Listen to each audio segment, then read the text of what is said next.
एक ही लड़का था और महाराज उस बच्चे के सहारे वो मां जीवन यापन करने लगी। संयोग से महाराज बड़ा हुआ वो बच्चा, बड़ा होने के बाद वह बच्चा कलेक्टर बन गया। कलेक्टर बनने के बाद माई बाप वह बाहर रहने लगा, अधिकारी हो गया। और उसके बाद वही अपना ब्याह कर लिया और ब्याह करने के बाद भी मां की खोज हेर नहीं किया। मां गांव पे रहती थी और बच्चा बदल गया।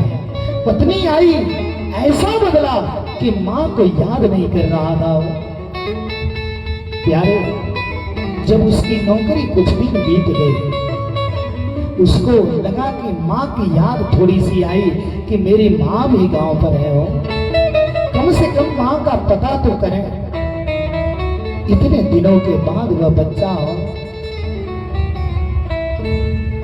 अपने मां की खोज के लिए चला, गांव की तरफ आया।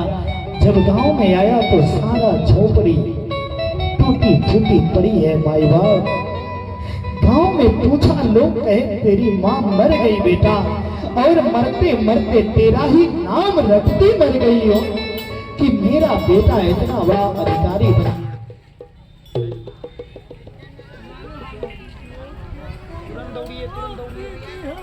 ख्याल करना, बाएं आंख का ध्यान देना, क्योंकि बेटा जब तू छोटा था ना तो तेरी बाईं आंख खराब हो गई थी, और उस समय मैंने अपना बायां आंख निकाल करके, डॉक्टर के कहने पर मैंने बायां आंख निकलवा करके तेरे आंख में लगवा दिया। तू अपने आंख का ख्याल रखना।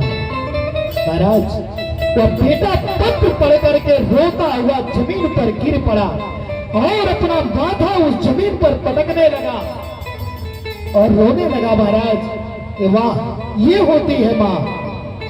उस मां ने बचपन में जब इसका आंख खराब हो गया था, अपनी आंख लगवा दी थी और अपने एक आंख की बंद करके वह जीवन यापन की।